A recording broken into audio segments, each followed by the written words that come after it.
Well, welcome to another edition of Ask a Responsive Fundraiser, where we take your questions to a fundraising expert so that ultimately you can grow generosity. Today, we're taking your questions to Catherine Alonzo. Catherine, thanks for joining us. Thanks so much for having me. All right, we're going to jump right in with the first question, which is this. We're seeing less and less engagement on our email and social posts, despite our strategy staying the same. How can we stand out and capture donor attention when so many organizations are competing for the same funding?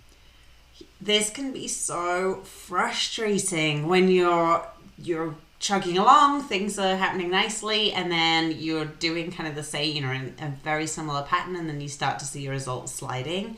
And it's really, really easy to kind of panic and start trying all kinds of things and trying one thing one week, and if it doesn't work, you try another thing another week.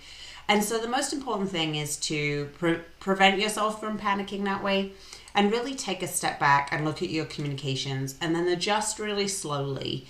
Try a new set of tactics or a new message perhaps, but try it for 2 or 3 weeks before you evaluate whether it is going to have an impact on your engagement.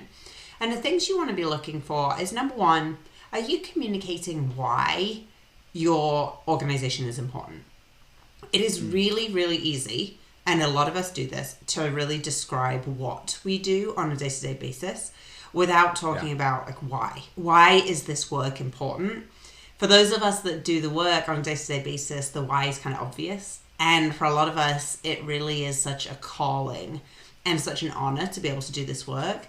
But remember that the people that are interacting with your content on the other side, they're not looking at it against all other different kinds of nonprofit organizations. They're looking at it alongside a corporate brand that's communicating to them, their kids' friends who have posted pictures of family pictures. And, so you really need to be able to jump out at them and grab their attention. And the best way to do that is really be communicating why the work matters.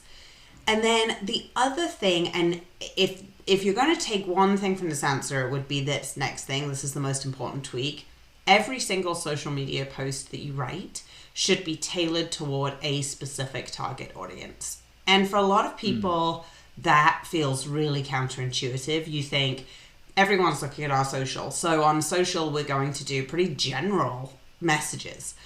But no, what you want to be doing when you're writing a social post is think, who is this for? Why are they going to look at this? And what is going to create value for them? And then write to those specifications. And you will find over time that when you're writing specific posts for specific people, you should really start to see your engagement go up. And it's okay to have some of your posts on your social media channels targeted at volunteers and others targeted at donors, different kinds of donors, institutional versus individual. That is okay. But when you're writing very general posts, you will find engagement will drop because people just aren't seeing them resonate on a personal level. Yeah, that's super helpful and a really practical takeaway for people. So I appreciate you sharing that. All right, question number 2. We're making a big impact on the people we serve, but we're struggling to show that impact to our donors. So how do we develop a consistent, cohesive story across all platforms to help build trust and engagement? Yeah, another thing that can be really frustrating because you're doing fantastic work and the results should show for themselves. And I find that a lot of people that are working in the nonprofit sector, and I'm the same way, almost use that as a mantra, which is, I'm not going to worry about marketing. The work speaks for itself. Only to discover that it doesn't always, because there's a lot of competition out there, and oftentimes we just need to help people be able to find our project, our initiative, our successes.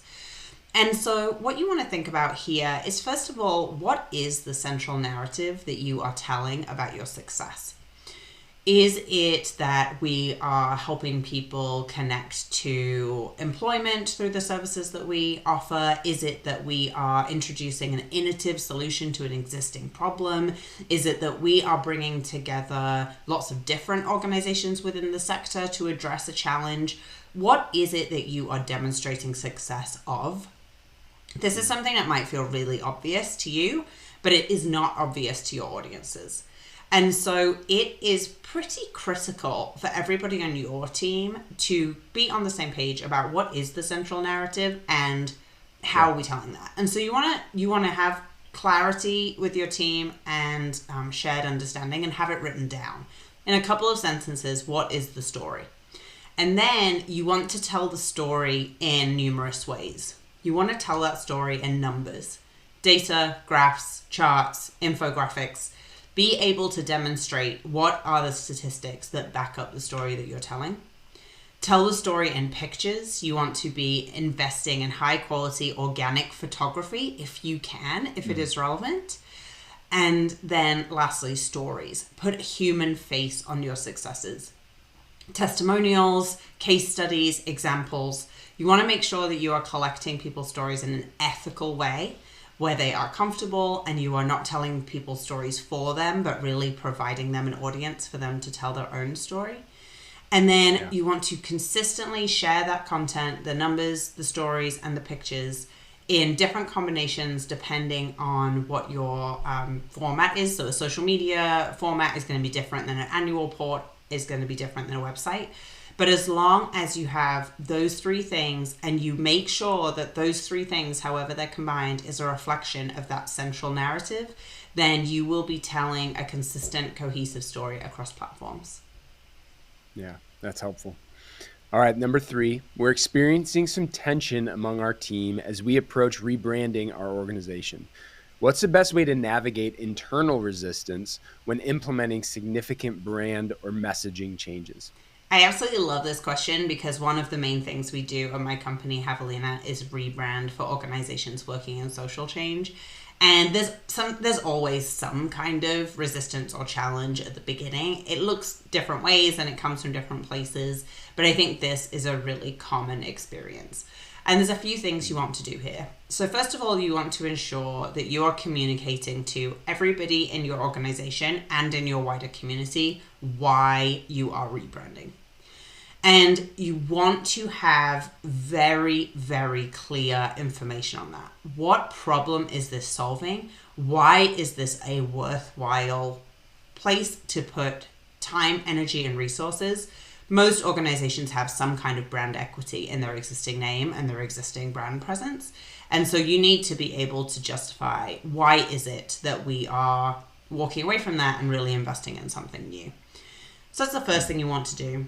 Then what you want to do is create a working group of individuals that leads the day-to-day ins and outs of the rebranding process from beginning to end. You want a consistent decision-making body. It should be no more than 5 to 6 people, and it should include key staff and at least one board member. Preferably, it's going to include your CEO or your executive director and the person that's going to be responsible for the daily oversight of the brand. So whether that's your marketing director or your development director. And then, that working group are the people that really drive the ins and outs of the process. But you also want to build in intentional, pre-planned points where you seek input from a wider group.